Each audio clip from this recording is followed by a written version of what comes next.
Hi, I'm Cormac. And I'm Josh. Welcome to the Living Project.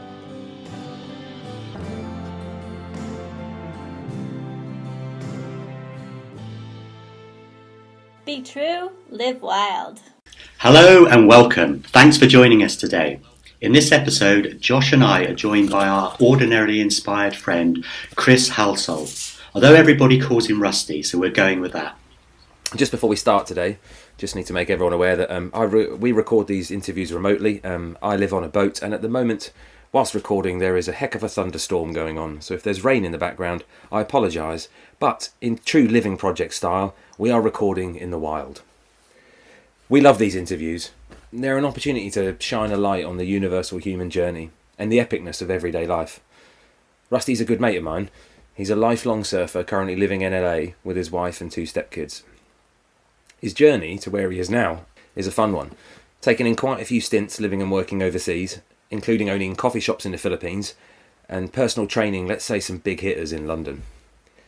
Consistent in all this change and adventure is Rusty's love of surfing. The values he lives by and his approach to life are brave, loving, and inextricably bound up with the wild.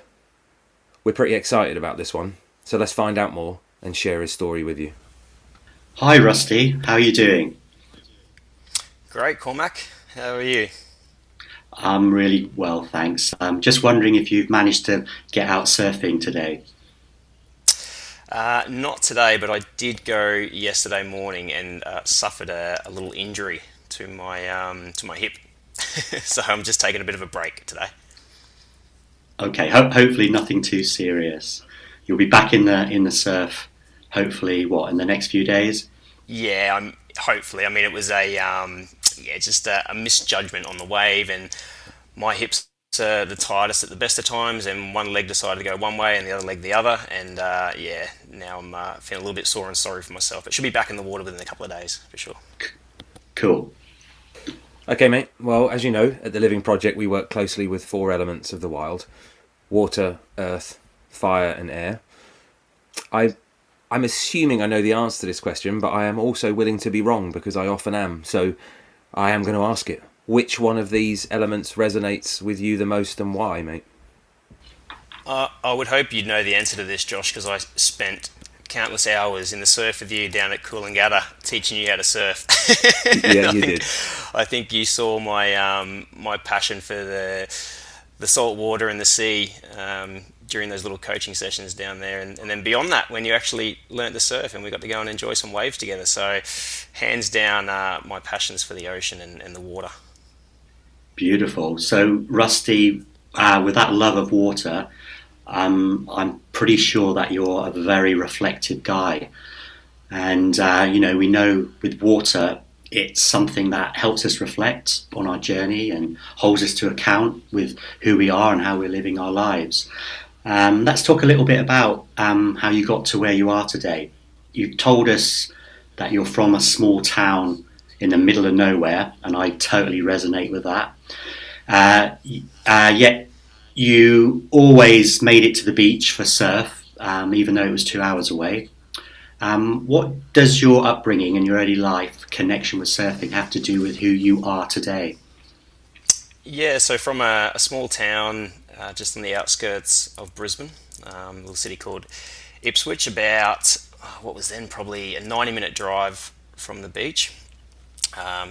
So you could imagine my parents were thrilled at the fact that I had this attraction to the water, and they had to spend countless dollars on petrol money driving me down to the Gold Coast each weekend to get in the water and feel the salt on the skin and the sand between the toes and all that fun stuff. So I mean, I'm not sure where the attraction came from, but there was always something luring me to the ocean, and despite being born out in the sticks, as you put it. So it's just something I've always been drawn to. And what do you think that? What do you think? Because obviously you made the commitment. Your parents obviously were probably involved in that, but as you grew older, I'm guessing they were involved less. I know you can drive. I've been in your technically you have a license. I'm not saying you're a great driver, but you can drive. But so obviously you were making a commitment at that time to do that journey, like an hour and a half to the beach, and you fell in love with surfing. And I'm just wondering whether you think those two things, like that early commitment to being willing to adventure, to go to do the things you love, and that surfing shaped who you became. Yeah, definitely. I mean, there's probably two parts. I've always found the water to be completely soothing to me, and I think I found that as a kid as well. There was something about just the sight of the horizon at the ocean, and it sounds a little bit corny. I know, and there's probably a few people gagging at the sound of this at the moment, but there was always something soothing about just being next to the ocean, hearing the waves, seeing the waves, the sea breeze, and all that kind of stuff. But then the other side of it was the adventure as well. Surfing's an adventurous sport. I'm going through the process now of teaching my 7-year-old stepson how to surf, and it's pretty confronting for him to feel the power of the ocean on his body, and the coldness of the water, and all that kind of stuff. And I had never really had that. I was always just really drawn to those kind of things, the power, and yeah, just the way the ocean has a mind to do anything it wants with you. It grew really early, and has stuck with me through my entire life. And really attraction that shaped a lot of you know where I've been and what I've done and what I've achieved, and people I've met, and a whole range of different things. Magic, dude. Yeah, I share that with you. That sat on your board, and and just those moments of like, this is it, like this is enough, and being part of something greater. And one of my favourite memories from that time where you taught me to surf, and then by the end of the trip we went out with your brother, and we had that sunrise surf, and it was truly magic. Really, really special. Pretty special, wasn't it? Yeah. So, you kind of alluded to in that it shaped some stuff and shaped who you are, and led to some other things, some cool opportunities.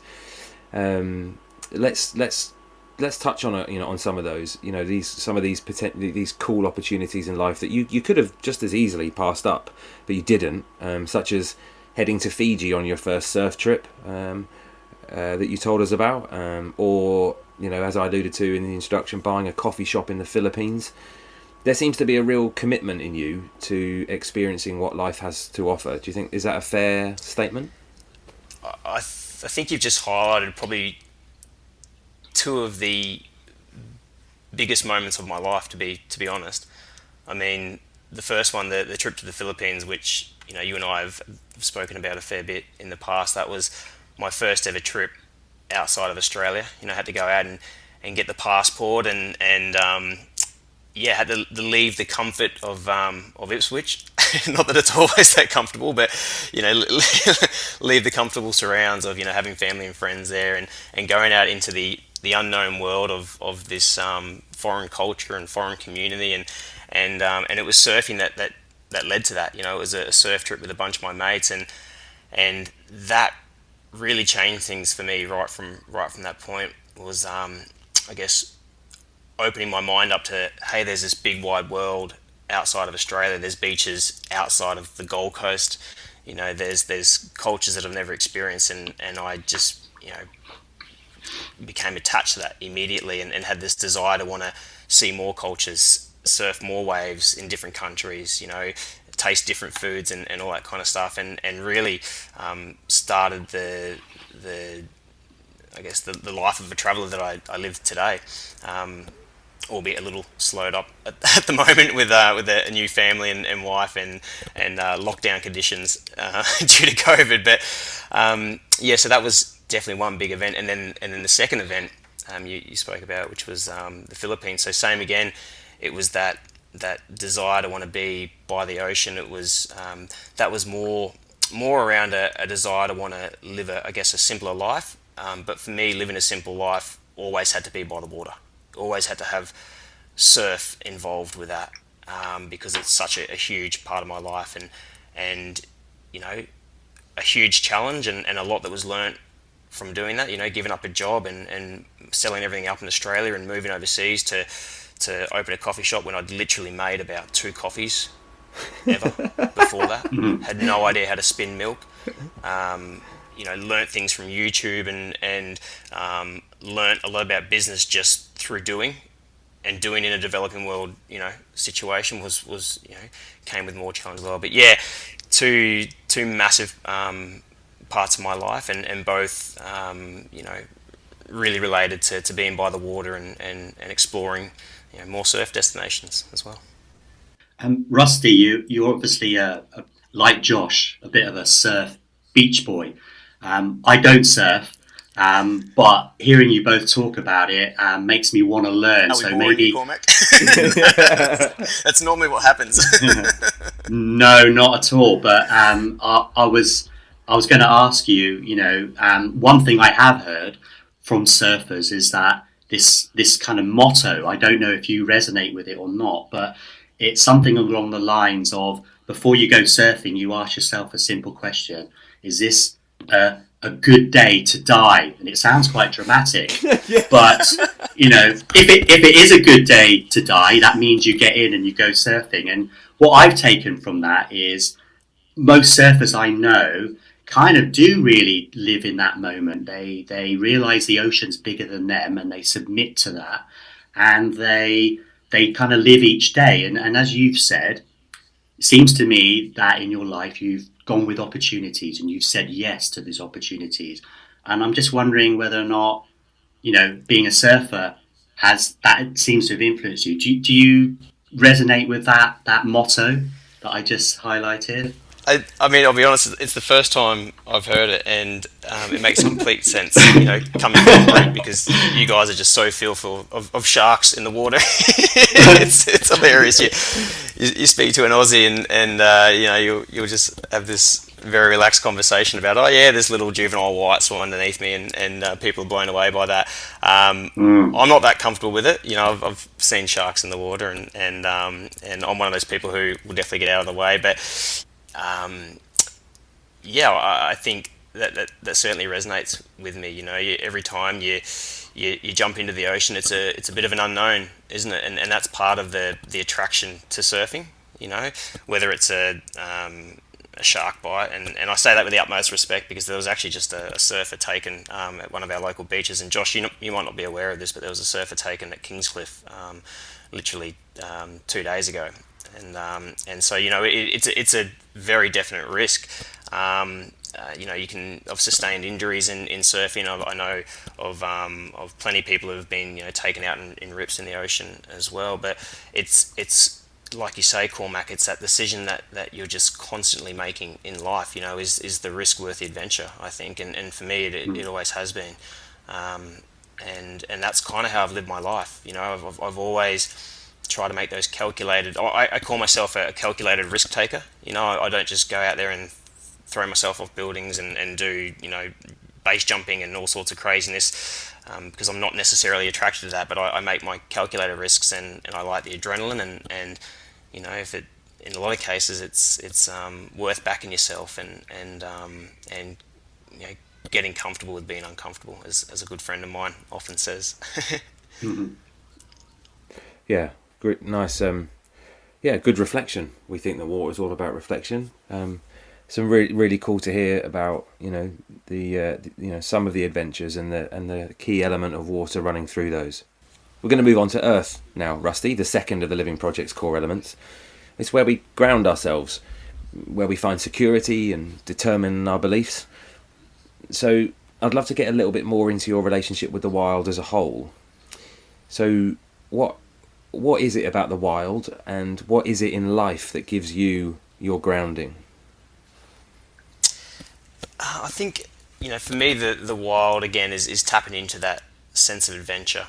And, we were lucky where we grew up. We were actually surrounded by bushland. There was literally thousands of acres of just paddocks and bush around the house, and I can remember being as young as 5 or 6.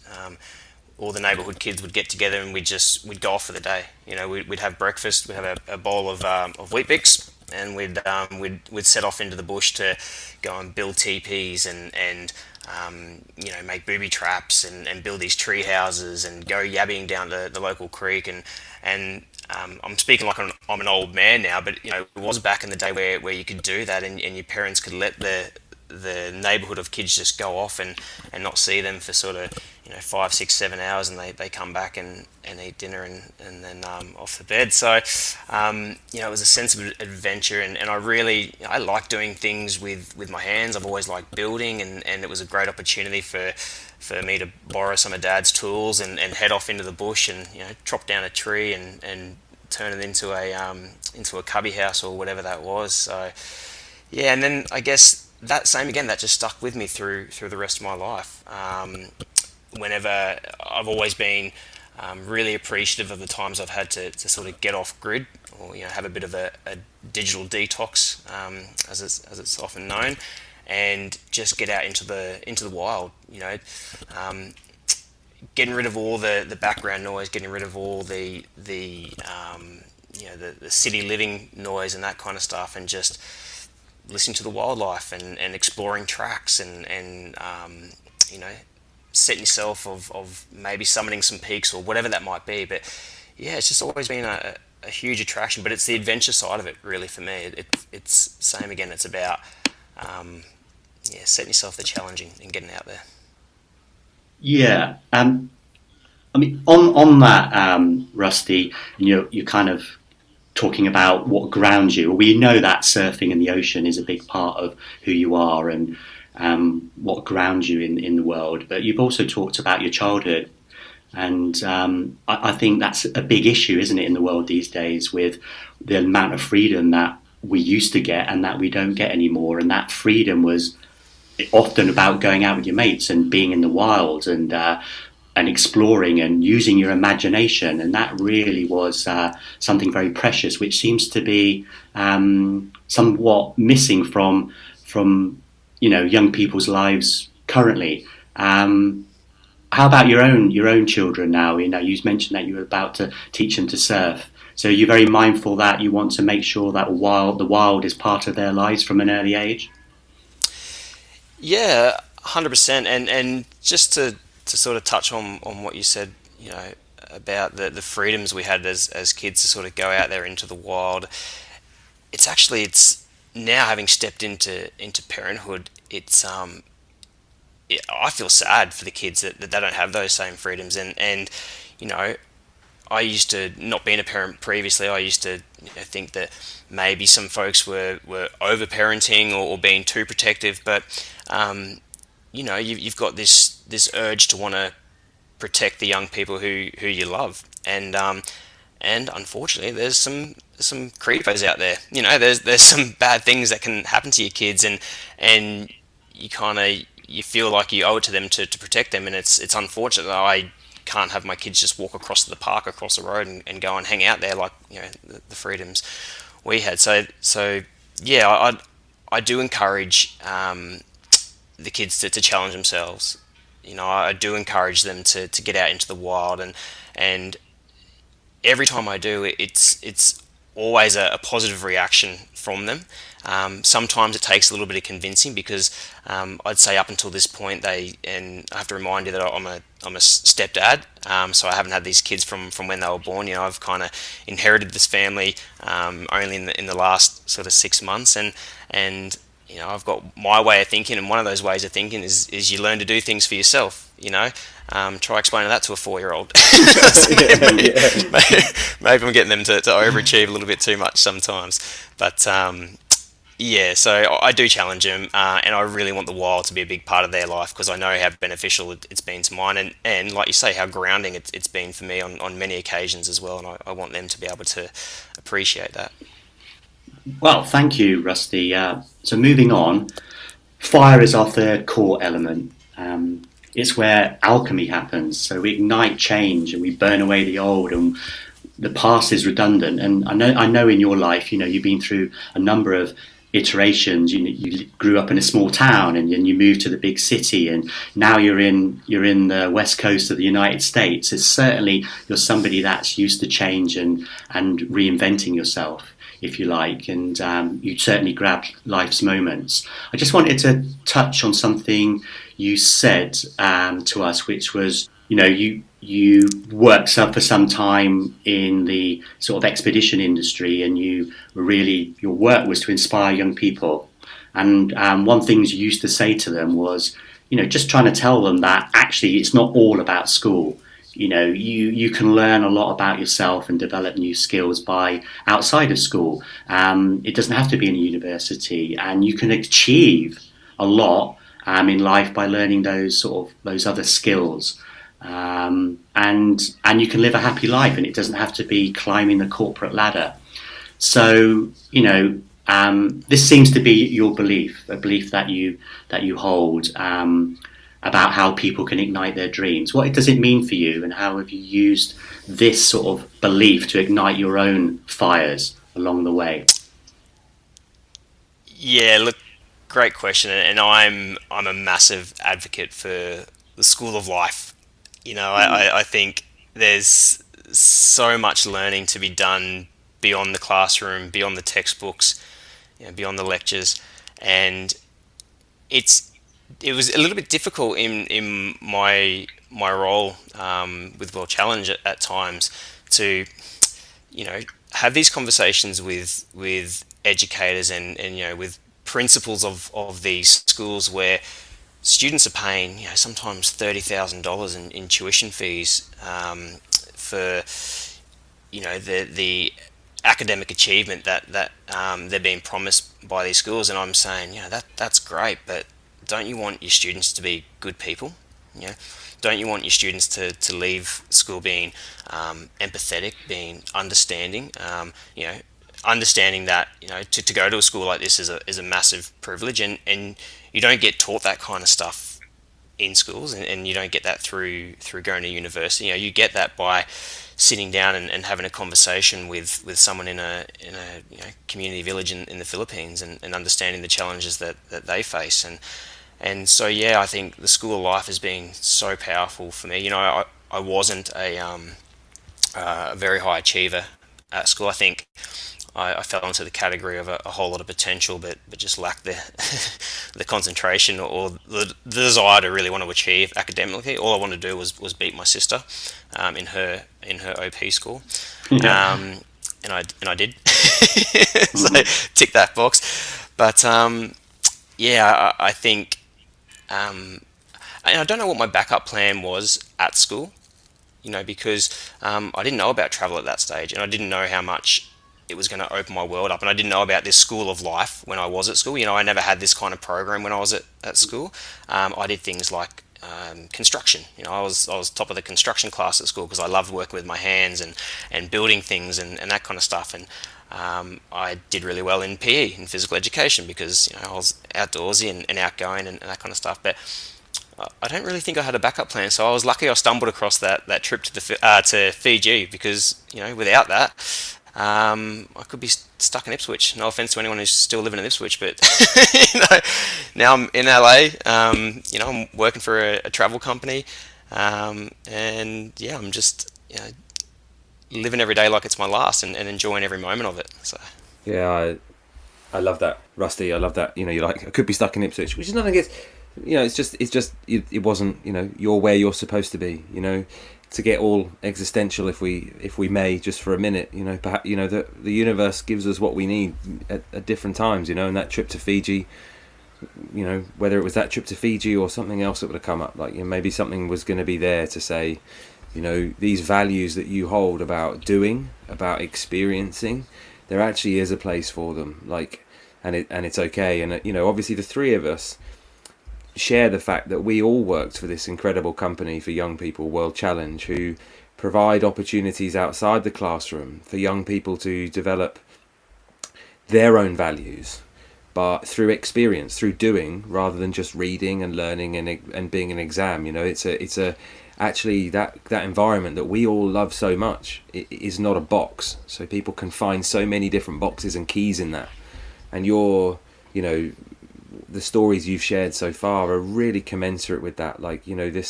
This element of fire that you have, that is about saying you can do your dreams outside of the systems that are put in place for you. And I love that, mate. So thank you for sharing. Beautiful.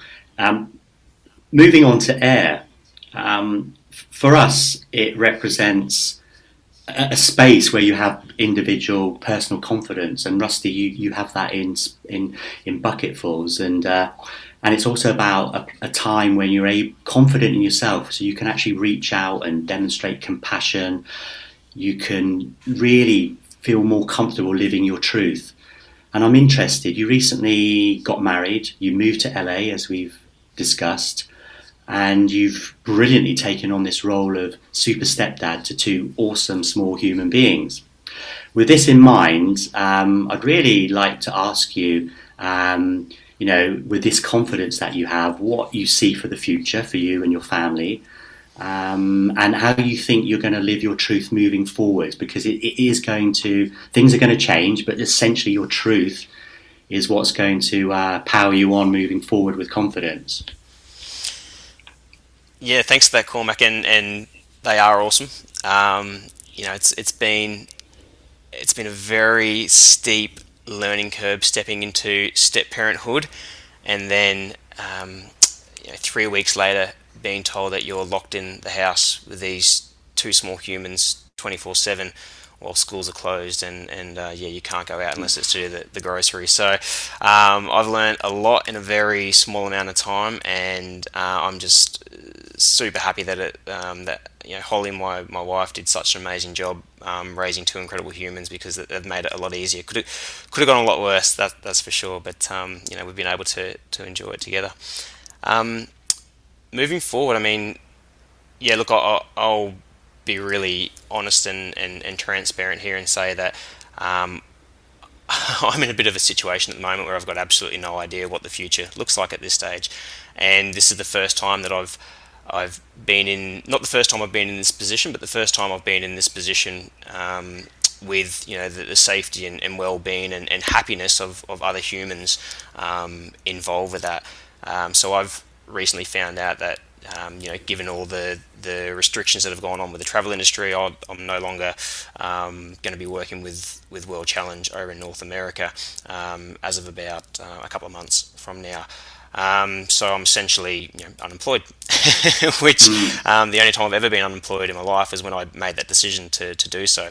So that's confronting, but I have also such a huge motivation to take this as an opportunity, and not as a step backwards, but as just an opportunity to head down a different path and achieve new things and bigger things, and achieve these things now with my family. Everything I've done to date, I've set up by myself, and now it's a great opportunity, almost a clean slate, to say, okay guys, what are we going to do? Let's make this decision together.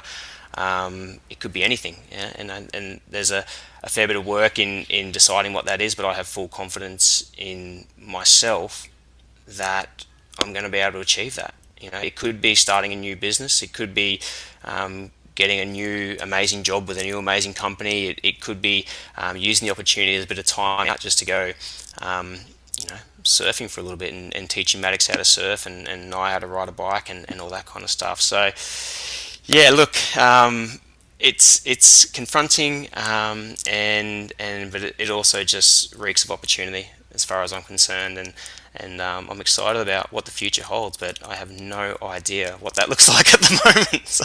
Oh yeah, mate, and that's kudos for, and it's actually something I've spoken to you about a few times, about the respect I have for your ability to be both, honest, honest in that it's confronting, it's challenging, and then and you are able to at the same time feel, I love that sentence, reeks of optimism or reeks of opportunity. That's a belter. I'm going to keep that one. I'm stealing it. You know what, Rusty? It's the journey we've been on with you today just demonstrates your really incredibly human connected journey, human connected approach to life. You're reflective and honest.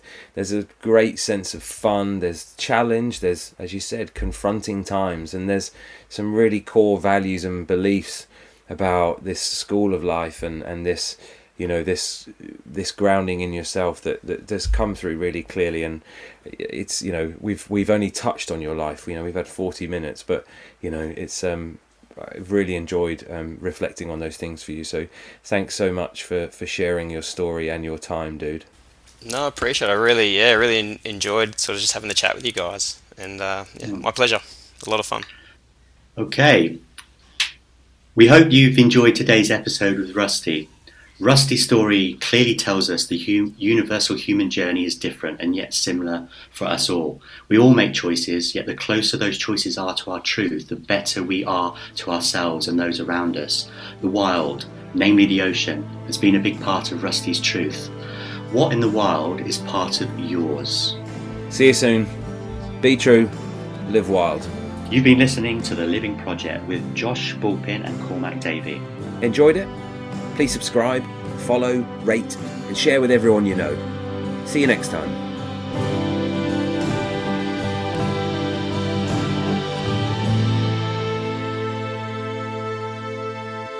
Be true, live wild.